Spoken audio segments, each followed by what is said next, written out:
नमस्कार।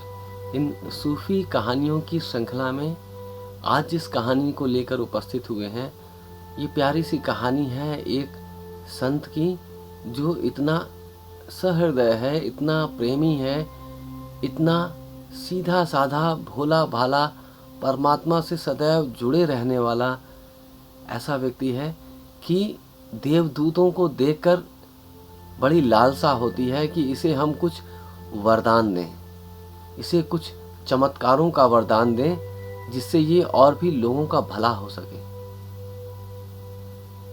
तो वो आते हैं देवदूत इस व्यक्ति से, इस संत से, इस साधु से, इस सरल चित्त व्यक्ति से पूछते हैं कि हम आपको कोई आशीर्वाद, कोई चमत्कार देना चाहते हैं, शक्ति देना चाहते हैं, तो आप बताएं आप क्या मांगते हैं। तो वो व्यक्ति, सरल चित्त व्यक्ति कहता है कि मुझे क्या चाहिए, जो कुछ दे रहा है परमात्मा दे ही रहा है, जो कुछ मेरे पास है वो पहले से ही बहुत ज़्यादा है, अब और मैं लेकर क्या करूँगा। तो वो देवदूत कहते हैं कि हम ऐसा करते हैं कि आपके स्पर्श में कुछ जादुई ताकतें भर देते हैं, जब आप किसी को छुओगे तो कोई भी रोगी वो स्वस्थ हो जाएगा।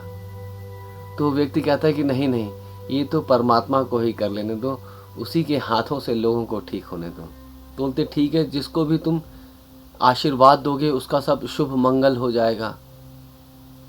तो बोलते नहीं, ऐसा कुछ नहीं, मैं चाहूँगा जो कुछ भी करना है परमात्मा को ही करने दो, मुझे बीच में ना लाओ, उसी के हाथों से सारे काम होने चाहिए।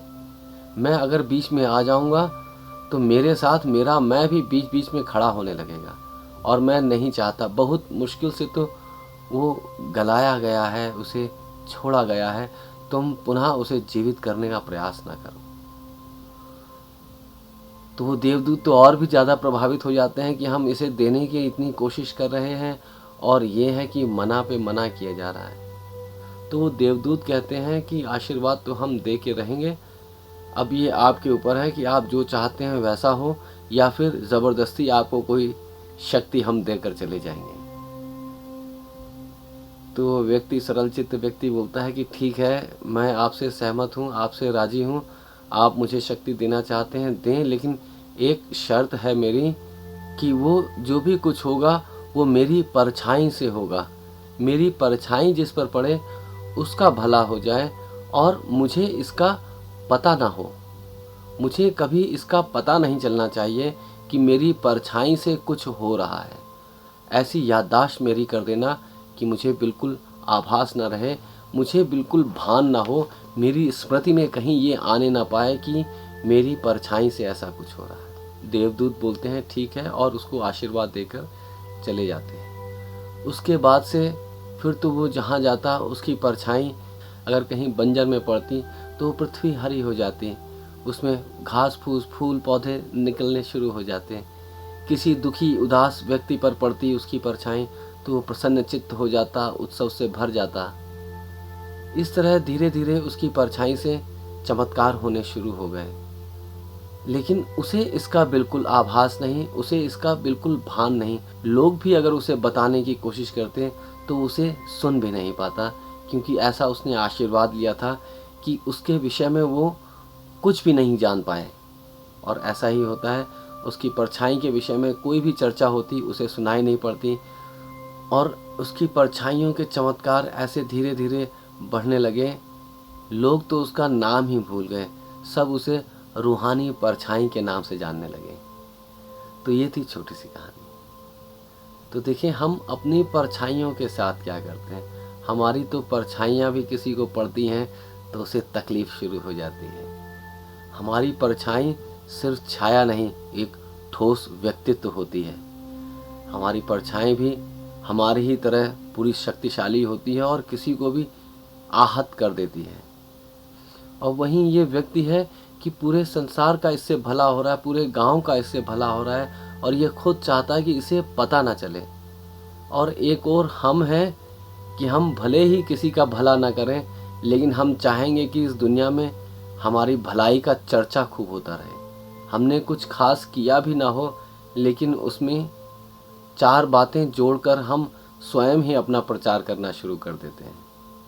तो जब इस तरह का प्रचार करते हैं तो फिर हमारा मैं जो है, हमारा हम जो है, हमारा अहंकार जो है वो और दृढ़तर होने लगता है। हम अपने आप को तुर्रम खां समझने लगते हैं। हम अपने आप को न जाने क्या क्या समझने लगते हैं और हकीकत में हम सिर्फ परछाई ही हैं। परमात्मा की परछाई उसके हाथ हैं। जो कुछ कराता है वो हमारे हाथों करा लेता है। लेकिन हम जब बीच में खड़े हो जाते हैं तो हमारी तकलीफ़ें शुरू हो जाती हैं। हमें लगता है कि हम इतना तो करते हैं संसार के साथ में, लेकिन संसार उस पर कोई पारितोष नहीं देता, हमें पुरस्कार नहीं देता, और पुरस्कार देना तो दूर, वो मान्यता भी नहीं देता। तो हम मान्यता पाने के लिए ही अपना ढोल पीटना शुरू कर देते हैं। और गौर करें, हमारे ढोल में सब पोल ही पोल है। हमने कुछ खास किया नहीं होता है। ऐसा नहीं किया होता है हमने कि वो हमारे सामर्थ्य का हिस्सा रहा हो। जो कुछ भी किया होता है, परमात्मा की सरिता जो बह रही है उसका एक वो उदाहरण ही रहा होता है। तो देखिए, अपने आप का कोई बहुत ज़्यादा शोर ना मचाएं। और ये शोर क्योंकि हमें तकलीफ़ ही देता है, हमें चैन से बैठने नहीं देता। हम अपने ऊपर गर्व भी करने लगते हैं तो वो गर्व भी एक तनाव है, उससे भी हम तकलीफ़ ही पाते हैं। अपमान से तो हम तकलीफ़ पाते ही हैं, हम अपने गर्व से भी तनाव में रहते हैं और वो भी बहुत सुखद नहीं होता। तनाव कभी भी सुखद नहीं होता। और थोड़ा गौर से महसूस करके देखेंगे तो आप पाएंगे उस तनाव में भी एक तकलीफ़ है, वो भी एक चुभन लिए है और वो परेशानी देता है। तो देखिए, हल्के फुल्के होना शुरू हों, लेस लगेज मोर कंफर्ट।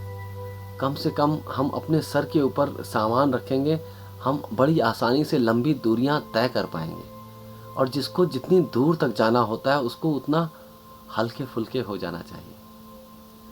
तो देखिए, अपने सामान को, अपने वैचारिक सामानों को थोड़ा सा कम करें, थोड़ा हल्का करें, थोड़ा धीरे धीरे करके गिराना शुरू करें।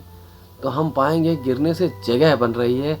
ऐसा नहीं कि हम कंगाल हो रहे हैं, हमारे पास जगह बन रही है और उस जगह पर कभी दिव्यता आ सकेगी। उसी खाली रिक्त स्थान पर उस दिव्यता का हम आवाहन कर सकते हैं, उसका आसन तैयार कर सकते हैं। वहीं आनंद बरसता है, वहीं शुभ, वहीं मंगल, वहीं शिवत्व खिलता है।